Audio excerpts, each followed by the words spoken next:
गानों के जरिए से तुम्हारी जुबान पर लगा दिए गए कि बंदा वो गुनगुना रहा है और काफिर हो गया। कौन काफिर बनाया? तुम्हारी जुबान। कयामत के दिन ये जहन्नम में लेकर के अगर गई तो फिर आप पछताने के अलावा कुछ नहीं होगा। अल्लाह तबारक व तआला जुबान की हिलाकतों से हमारी हिफाजत फरमाए। रब तबारक व तआला जुबान की लज्जतों से हमारी हिफाजत फरमाए, इसकी शहवतों से अल्लाह हमारी हिफाजत फरमाए। अस्सलामु अलैकुम व रहमतुल्लाहि व बरकातुहू। अल्हम्दुलिल्लाहि व कफ़ा व सलामुन अला हबीबिहिल मुस्तफ़ा अम्मा बाद फ़अऊज़ु बिल्लाहि मिनश शैतानिर रजीम बिस्मिल्लाहिर रहमानिर रहीम। या अय्युहल्लज़ीना आमनू कुतिबा अलैकुमुस सियामु कमा कुतिबा अलल्लज़ीना मिन क़ब्लिकुम लअल्लकुम तत्तक़ून। सदक़ल्लाहु मौलानाल अज़ीम। बारगाह रिसालत मुआब सल्लल्लाहु अलैहि वसल्लम में दुरूद पाक का हदिया पेश करें। अल्लाहुम्मा सल्लि अला सय्यिदिना व मौलाना मुहम्मदिन मअदनिल जूदि वल करम व आलिहि व अस्हाबिहिल किराम व इब्निहिल करीम व बारिक व सल्लिम सलातन दाइमतन सरमदन अबदा। गुज़िश्ता जुमा में मैंने अर्ज़ किया था इसी आयत पर कि अल्लाह ताला फरमाता है तुम पर रोज़े फ़र्ज़ किए गए ए ईमान वालों, जैसे कि पहले वालों पर किए गए थे, ताकि तुम्हें परहेज़गारी मिले, तक़वा तुम्हें हासिल हो।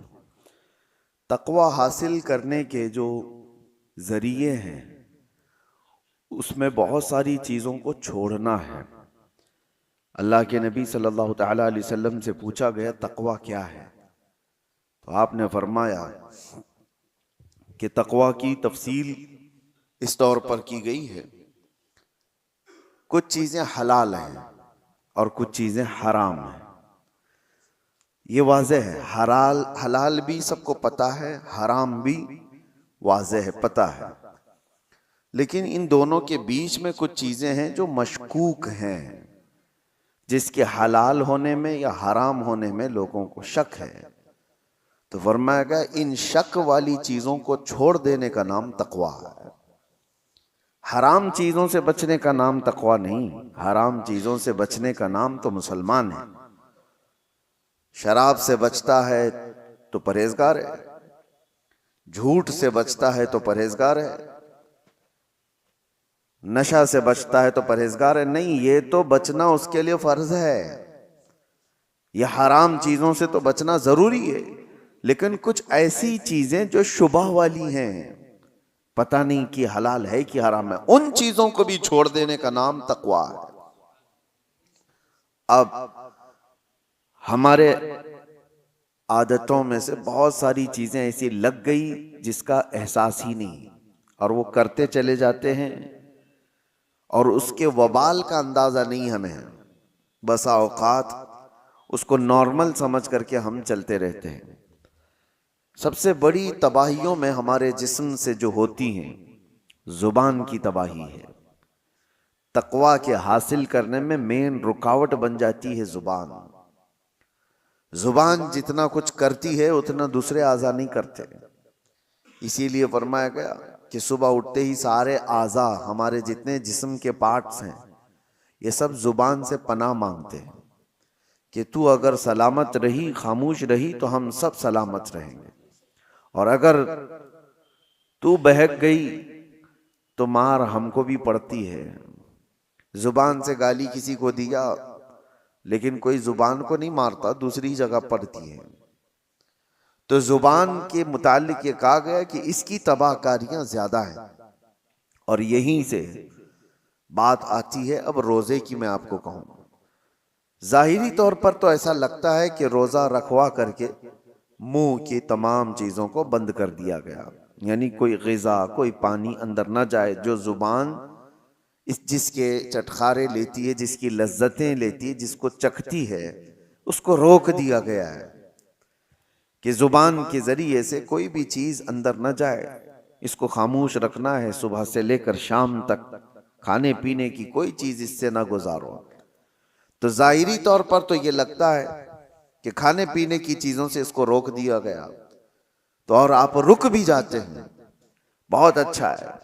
और खाने पीने की शहवतों से जुबान को रोक तो दिया, लेकिन उसके बाद ये कुछ दूसरी शहवतों की तरफ चली जाती है।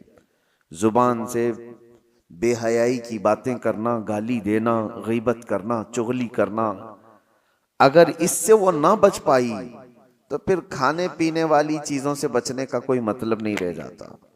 जुबान की दो गलाजतें हैं, एक वो खाने पीने की हराम लज्जतों की तरफ से अगर उसको दी जाए तो एक खराबी वो है, और दूसरी वो है कि इस जुबान से लोगों को जख्मी किया गया है तो वो बड़ी गलाजत है। उससे अगर नहीं बच पाता आदमी तो खाने पीने से अपने आप को बचा करके क्या फायदा, क्या है। हदीस पाक में मिलता है, हुजूर पाक सल्लल्लाहु अलैहि वसल्लम के पास दो लड़कियों की शिकायत लाई गई थी। शिकायत क्या, फरमाइश कि शाम होने से कबल वो बहुत बेचैन और बेकरार थी कि उनको, जैसे हमारे यहाँ कहा जाता है, रोजा लग गया।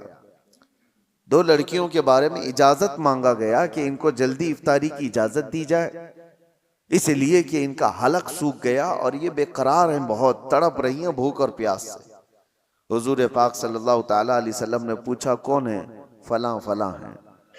नबी करीम सल्लल्लाहु ताला अलैहि वसल्लम ने देखा और इरशाद फरमाया, वो क्यों बेकरार हैं? उन्होंने तो रोजा रखा ही नहीं, वो तो रोजा रखी ही नहीं, वो दोनों क्यों तड़प रही हैं? तो कहा नहीं या रसूल अल्लाह सल्लल्लाहु अलैहि वसल्लम, वो तो रोजा थी, रोजा रखी थी। कहा उनको बुलाया जाए। दोनों आई तो वो सूखा चेहरा, निढाल जिस्म, लेकिन हुजूर पाक सल्लल्लाहु ताला अलैहि वसल्लम ने एक बर्तन मंगवाया और उनके सामने किया। कहा इस बर्तन में अपने हलक में उंगली डालो और कै करो। एक वो रोजा रखने वाला जिसका पेट सूख चुका है, उल्टी क्या है, जो सुबह से शाम तक कुछ खाया ही ना हो तो उल्टी क्या करेगा। लेकिन नबी पाक सल्लल्लाहु अलैहि वसल्लम ने जब फरमाया तो उन लड़कियों ने अपने हलक में उंगली डाली और जैसे ही कै करना शुरू किया, उल्टी, तो गोश्त के कच्चे टुकड़े बाहर आने लगे, ताजे ताजे टुकड़े उस बर्तन में भर गए। तो उन लड़कियों ने देख करके वावेला मचाया कि हमने तो गोश्त खाया भी नहीं था, ये आया कहां से। हुजूर पाक सल्लल्लाहु ताला अलैहि वसल्लम ने फरमाया, क्या फलां जगह पर बैठकर तुम मोमिना औरतों की गीबत नहीं कर रही थी, उनकी बुराइयां नहीं कर रही थी? और अल्लाह ताला ने कुरान पाक में फरमाया, अयुइबु अहदुकुम अन याकुल लहम अखीहि मैता, जो अपने भाई की गीबत करता है क्या वो इस बात को पसंद करता है कि अपने मरे हुए भाई का गोश्त खाए? ये आम सी बला हो गई है जिसको हम हल्के में लेते हैं, आम सी बला है। खास तौर पर औरतों में भी महफिलें सजती हैं बाज़ाब्ता, अगर उनका थोड़ा सा खाली वक्त मिल गया तो उस खाली वक्त को वो सारी गीबतों के नजर कर देती हैं। फलां बगल के औरतों का क्या हाल है, फलां रिश्तेदार औरतों का क्या हाल है, सास का क्या हाल है, बहू का क्या हाल है, ननद का क्या हाल है। ये तमाम चीजों की गीबतों के दरमियान उनकी पूरी महफिलें खत्म हो जाती हैं। इसीलिए फरमाया गया कि इस जुबान को रोकने के लिए अल्लाह तबारक व तआला ने तुम पर रोजे फर्ज किए ताकि तकवा हासिल करो, और तकवा हासिल करने के लिए सबसे बड़ी रुकावट है ये जुबान। सैयदना अबू बकर सिद्दीक रदी अल्लाह तआला पूरे दिन भर उनसे कोई दो जुमले सुन लेता तो बड़ी बात होती, और आप अपने मुंह के अंदर कभी कभी कंकरियां रख लेते थे।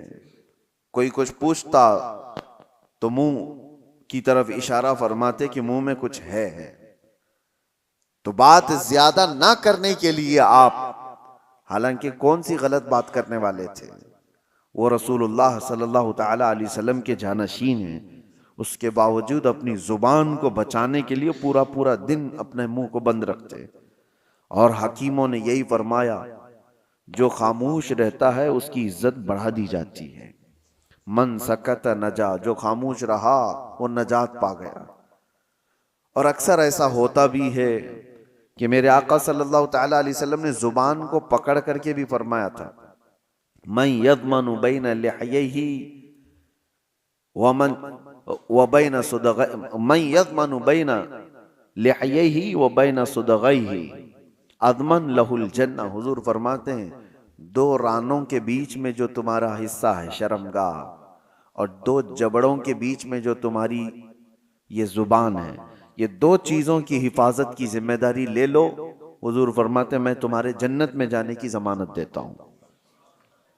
दो चीजों की हिफाजत, और ये दो चीजों को आप सोचें कंपैरिजन किससे है?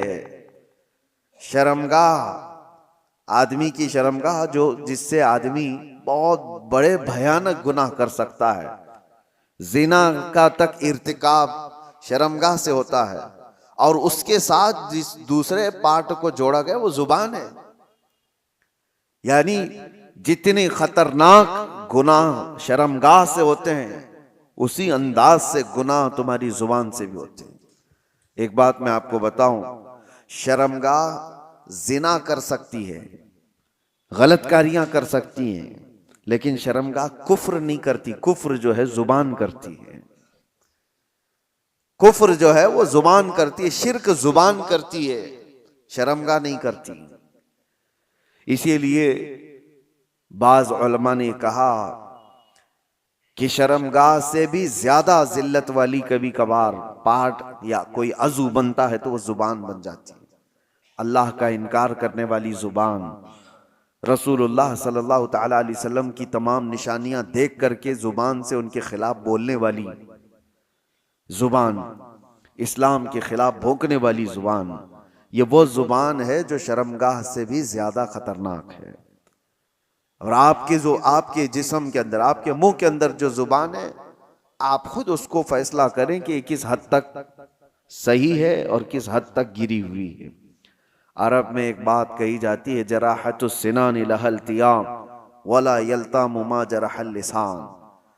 तलवार से दिया हुआ जख्म सूख सकता है, जुबान से दिया हुआ जख्म कभी नहीं सूखता। जिसको जुबान से आपने कभी तानो तशनी किया, गाली दिया है, उसके दिल को छलनी किया है, वो बरसों तक उसका जख्म दिल के अंदर रहेगा, वो मुंदमिल नहीं होता। चाकू से काटा हुआ जख्म थोड़े दिनों के बाद सही हो जाता है। इसीलिए कहा गया कि जुबान की अपनी हिफाजत करो। रोजा उसके लिए सबसे बेहतरीन रिहर्सल था। रोजे में इसीलिए हमारी जुबान को रोका गया। अब दो चीजों की तरफ मैं आपको इशारा करता हूं। इस जुबान की दो शहवत है। शहवत क्या है? बुराइयों की ख्वाहिश। इसकी दो शहवतें हैं। एक खाने पीने की शहवत जुबान के अंदर है, यानी इसको जो चटखारे लगे हैं ना, जो लज्जतें लगी हैं, उससे कम पर ये राजी नहीं होती। जो तुमने लजीज चीजों की इसको आदत डाली, उससे कम पर यह राजी नहीं होती। यही तो बात है कि बच्चे आज घर में कुछ सब्जी बना दो, देखो फिर कैसे बवाल करते हैं। ये क्या है? खाना है? कोई निकल गए, क्योंकि जुबान को उन्होंने किसी लज्जत की आदी बना दिया। उनको बगैर वो चीज के मिले हुए, उससे भी बढ़ करके जो लोग शराब की लज्जत इसको दे चुके हैं, वो उससे कम पर भी राजी नहीं होती। क्यों नहीं छूटती शराब लोगों की? इसलिए कि जुबान की शहवत है। और ये जुबान की शहवत पर जब बंदा कंट्रोल नहीं करता, तो वक्त ऐसा आ जाता है कि फिर वो हराम भी नहीं देखती, हलाल भी नहीं देखती। यही तो बात है। लोग आज जिस तरह से बाहर खा रहे हैं, जो मिले वो सब खा रहे हैं। उनको नॉनवेज चाहिए, तो ये देखना भी नहीं है कि हलाल है कि हराम है, बस जुबान को उसकी लज्जत चाहिए। आज तो इतना कॉमन हो गया, मैंने इससे कबल शायद आपके दरमियान ही बयान किया या तफसीर में अर्ज किया था कि रिज्क की कितनी ज्यादा अहमियत इस्लाम में दी गई है, कि तुम्हें अल्लाह ने पाक चीजों पर रखा है, इसलिए कि रिज्क जब खराब जिस्म के अंदर जाता है तो सिर्फ तुम्हारे आमाल खराब नहीं होते, तुम्हारी नस्ल भी खराब होती है। सिर्फ तुम्हारे आमाल तक नहीं रहता, तुम्हारी नस्ल तक भी जाता है। तो ये आज जो दौर है, पूरी दुनिया तुमको हराम परोसने के पीछे लगी हुई है। अरे खिंजीर का गोश्त तक परोस दिया जाता है, और लोग अब वो तहकीक वाले लोग नहीं रह गए, जो मिल गया वो खा लिए। पहले तो ये होता था कि हम अपनी नॉनवेज चीजें, गोश्त वगैरह की चीजें कहीं भी चलते फिरते नहीं ले लेते थे, मुतय्यन जगह से जहां से हमें यकीन हो कि अल्लाह के नाम पर ज़बह किया हुआ हो तो वो हम खा लेते, लेकिन आज उसका एहतमाम लोगों ने बंद कर रखा है। और अब हमारे यहाँ तो हलाल सर्टिफिकेट पर तो वैसी भी पाबंदी लगा दी जा रही है, और जो लोग देते थे उनका भी कोई भरोसा नहीं था कि ये हलाल किस तरफ से कहा जा रहा है। मैंने सुना घर बैठे लोग अब नई नई कंपनियों से ऑर्डर कर देते हैं। याद रखना, उनके हलाल होने का कोई यकीन नहीं।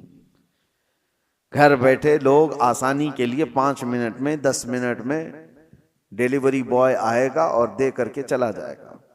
मार्केट में मिलने वाली फ्रोजन चीजें जो रेडीमेड होती हैं उठा करके लाया और उसको फ्राई किया और खिलाया, खुद भी खाया और बच्चों को भी खिलाया, जबकि वो हराम अगर हो तो मेरे अजीजों आपने पूरे घर को तबाह बर्बाद किया है, अपनी औलाद को हराम खिलाया।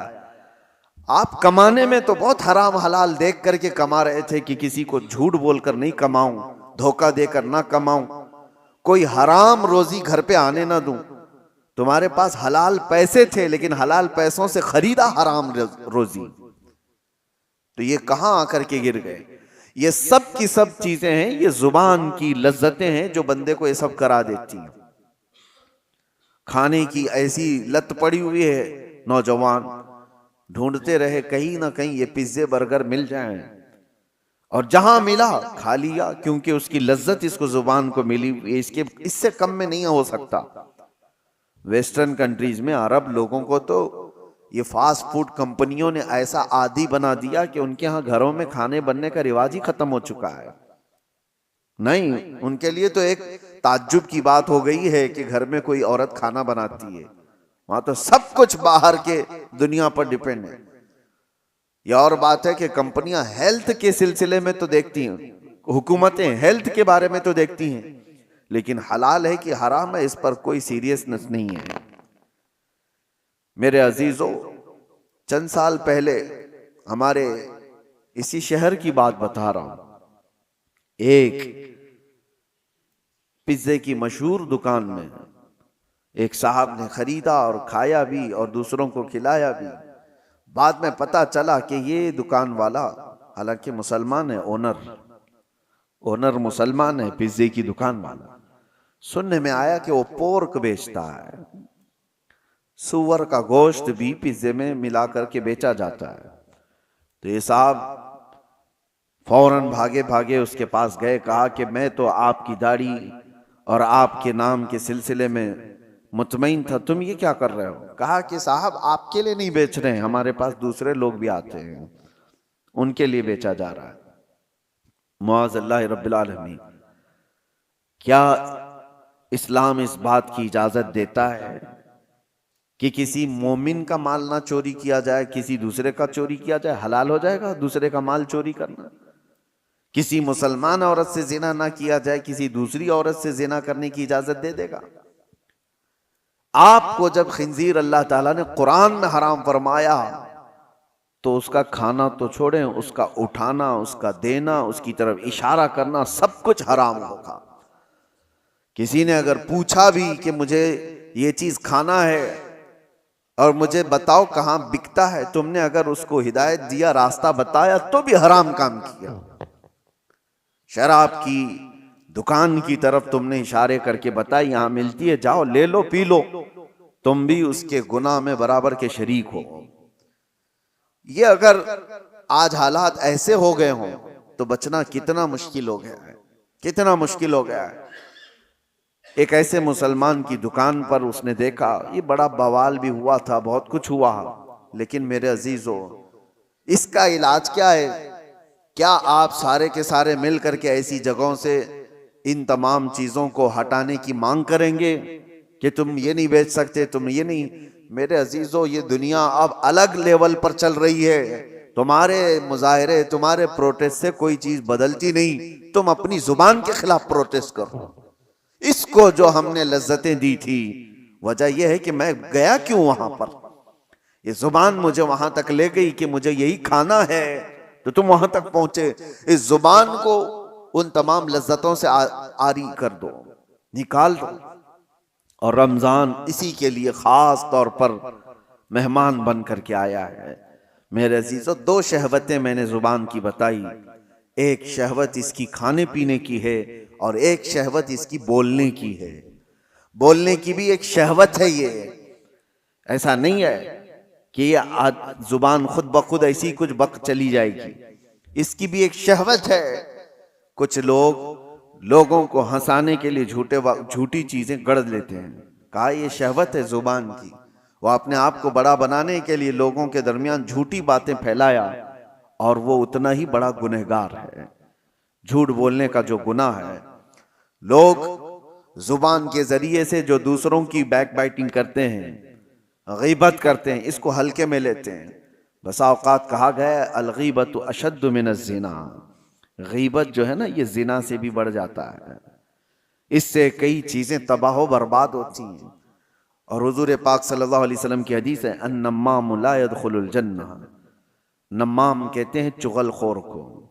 कहा कि इसकी बात उस तक जाकर पहुंचाने वाला, उसकी बात इस तक ला करके पहुंचाने वाला, हुजूर फरमाते हैं वो जन्नत की खुशबू भी नहीं सूंघ सकता, वो जन्नत में नहीं जाएगा।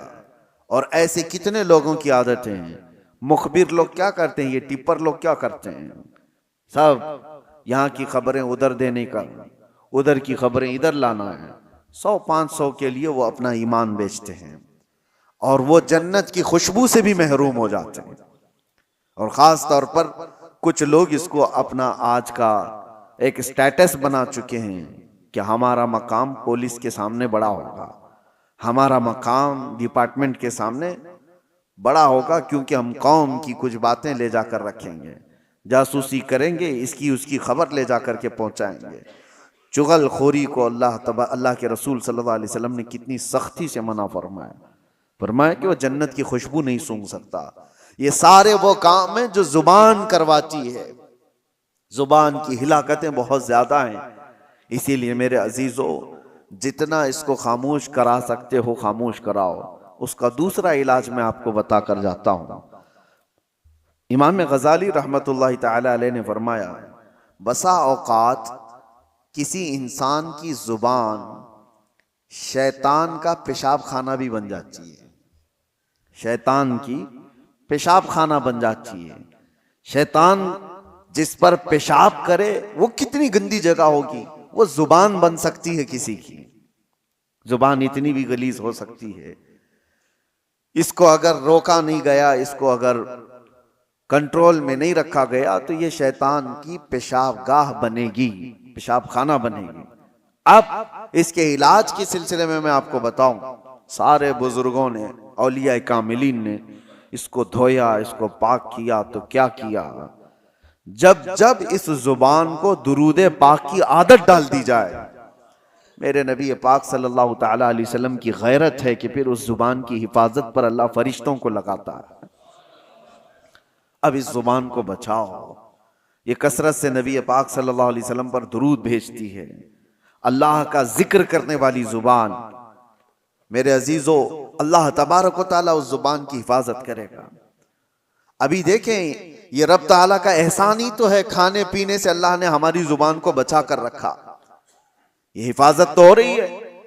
हराम तो हराम, हम हलाल भी नहीं खा रहे हैं, दिन भर हलाल चीजें भी नहीं खा रहे हैं। अल्लाह ने इसको रोक कर रखा है। ये उसका एहसान है, उसका करम है, जो हमें परहेजगार बनाना चाहता है, हमें तकवा देना चाहता है, तो बचा कर रखा। बाकी आप बोलने से, गंदगियों से, गीबत से, चुगली से, गाली से, हराम कारियों से, कुफ्र से, शिरक से, फिस्क से, ये जो जुमले निकलने वाले हैं, इससे रोकना अब तुम्हारी जिम्मेदारी है। अल्लाह ने तुम्हारे हाथ में दिया। अगर हमारा रोजा सुबह से लेकर शाम तक कुरान की अक्सर तिलावत में निकलता या फिर आपके दुरूद मुबारका में गुजरता, तो मेरे अजीजों ये जुबान फिर वो बेहयाइयां नहीं करती, बेहयाइयां नहीं करती। बस ये अल्लाह की तौफीक की बात है, अल्लाह की तौफीक की बात है। मुझे आज ये बात करते हुए याद आती है, मेरे वालिद गिरामी रहमतुल्लाहि ताला अलैह, उनका मामूल था रमजानुल मुबारका में इतना कुरान पढ़ते थे। मैं खुद जानता हूँ कि उनसे बात करने के लिए कभी कभार आधा एक घंटा हमें कमरे के बाहर इंतजार करना पड़ जाए कि अभी पढ़ रहे हैं, अभी कहीं स्टॉप हो तो बात कर रहे हैं। सहरी से लेकर के वो शुरू करते थे तो तरावी तक उनका खत्म कुरान भी होता था। एक टारगेट बनाकर चलना था कि मुझे एक खत्म कुरान पूरा करना है। एक खत्म कुरान, मैं हाफिज हूं, 27 साल से हम तरावी पढ़ा रहे हैं, लेकिन ये मैं जानता हूं कि एक दिन में खत्म कुरान करने के लिए सारी चीजें छोड़ना पड़ेगा। हराम तो हराम, हलाल बातचीत करने में भी वक्त नहीं मिलेगा। कंटिन्यू आदमी तिलावत करता रहे, इधर उठे, उसमें बीच में कितनी चीजें होती हैं, अपनी हाजतें हैं, नमाजों का वक्त है, या फिर थोड़ा आराम भी करना हो। ये सारी चीजें अगर मिला दी जाएं तो एक दिन में होना बहुत मुश्किल हो जाता है। और अगर हो तो फिर सारे काम अलग, सिर्फ कुरान, सिर्फ कुरान। लेकिन आज उनकी बात याद आती, अल्लाह उनकी तुरबत पर अब्र रहमत नाजिल फरमाए कि ये बताने की कोशिश भी की थी कि जितनी देर तुम अल्लाह के कलाम पढ़ने में मसरूफ रहोगे, और हदीस पाक ये भी है कि अगर कोई ये पूछता है कि क्या हम कुरान ही पढ़ते रहें, क्या हम सिर्फ दरूद ही पढ़ते रहें, और भी तो काम है, दुआ वगैरह करना है किसी के लिए, फरमाया गया जो बंदा तिलावत कुरान में मसरूफ रहा, दुआ करने का वक्त नहीं मिला, तो पूरी कायनात में जो दुआ की जा रही अल्लाह उसे वो भी अता करेगा। उसे दुआ करने का वक्त नहीं मिला तो अल्लाह ताला उसको वो सब अता करेगा जो उसके कल्ब में है, उसके दिल में है, मांगना चाहता था। क्यों नहीं मांग सका? कि वक्त नहीं मिला उसे, तिलावत कलाम में था। इसी तरह हदीस मुबारका की भी मुतालिक बुजुर्गों ने फरमाया जो कसरत से दुरूद पढ़ता रहा तो अलग से कोई और दुआ करने की हाजत नहीं। उसको बीमारियों के लिए, अपने कर्ज से नजात के लिए, किसी की परेशानी के लिए दुआ करना जरूरी है। लेकिन अगर दुआ करने का वक्त नहीं मिला, कसरत से मेरे आका की बारगाह में दुरूद पढ़ने में मसरूफ रहा, तो वो दुरूद ही उसकी सारी दुआओं के लिए काफी हो जाएगा। मेरे अजीजों, अपनी जुबान को बिजी रखने का ये सबसे बेहतरीन तरीका था। और जब जुबान कुरान की तिलावत में या रसूल करीम सल्लल्लाहु अलैहि वसल्लम पर दुरूद पढ़ते हुए मसरूफ हो जाती है, तो एक तो इसकी लज्जतों से हमने इसको बचा तो दिया, उन हराम कारियों से बचा तो दिया, जो इसकी शहवत थी उसको रोक तो दिया, लेकिन उसका नतीजा ये भी निकलता है कि इस जुबान में अल्लाह ताला कमाल की तासीर अता फरमाता है, असर अता करता है। जब तुम किसी को एक जुमला कहोगे, दूसरों के 70 जुमलों से ज्यादा भारी लगता है। ये जुबान का असर होता है कि किसी के यहां घंटों कोई चीज कही जा रही हो, वो असर नहीं करता, लेकिन तासीर वाले की जुबान से एक जुमला निकले वो असर कर जाता है। आखिरी बात, सरकार सैयदना गौसे आजम अब्दुल कादिर जिलानी रदी अल्लाह ताला जब बयान करते थे तो 70,000 से कम का मजमा नहीं होता था। और मजमा ऐसा कि आपका बयान खत्म होने से पहले कितने तो बेहोश हो जाते, कपड़े फाड़ लेते, कई मर्तबा तो जनाजे उठाए जाते। लोगों की रूह निकल गई। किस वजह से? रिक्कत ऐसी तारी हुई, खौफे खुदा ऐसा तारी हो गया, गौसे पाक के बयान का असर था। एक बार आपने अपने बड़े साहबजादे हजरत अब्दुल जब्बार से कहा कि आज तुम बयान करो, हम बैठते हैं। वो बयान करते रहे, काफी देर तक इसी तरह सन्नाटा रहा। वो उतर आए, कहा कि अब्बा जान, वो मजमे के अंदर दमखम नहीं दिखता जब आप बयान करते हैं, आप बयान फरमाएं। सुल्तानुल औलिया गौसे आजम अब्दुल कादिर जिलानी रज़ियल्लाहु ताला अन्हु मिंबर पर चढ़े और चढ़ते ही लोगों से खिताब किया। बस आप देखें खिताब में क्या कहा था। कहते हैं गौसे पाक, ऐ लोगों, आज मेरे घर में एक अजीब हादसा हुआ। अब्दुल जब्बार की माँ यानी मेरी बीवी मेरे लिए दही जमा कर रखी थी एक मट्टी की हांडी में। गर्मियों के दिन थे, मेरी भी खाने की ख्वाहिश थी।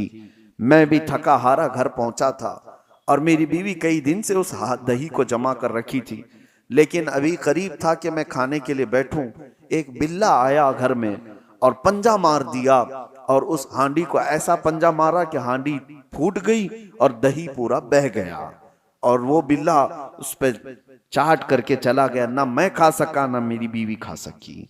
इतना कहना था गौसे पाक का, लोग धाड़े मारकर रोने लग गए और आहवजारी करने लग गए, बहुत रोने लग गए। क्या था इसमें? क्या गौसे पाक ने अपने घर का किस्सा बयान किया, इसमें रोने की बात क्या थी?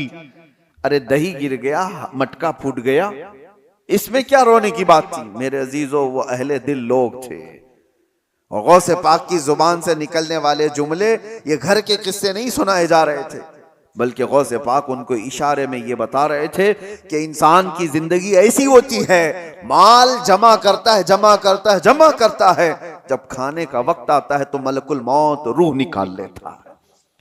मलकुल मौत उसकी रूह निकाल लेता है और खाना वैसे उसका जमा किया हुआ सब पड़ा रह जाता है, जैसे मेरे घर में मेरा दही पड़ा रह गया, हम खा ना सके। ये गौसे पाक आखिरत की बात याद दिला रहे थे और लोग धाड़े मारकर रो रहे थे। ये तो बात हुई मेरे अजीजों उन लोगों के मजमे की, लेकिन साथ में मैं आपको एक बात ये भी बताऊं, वजह यह है कि जिस जुबान से ये जुमले निकल रहे थे वो सुल्तानुल औलिया की जुबान है।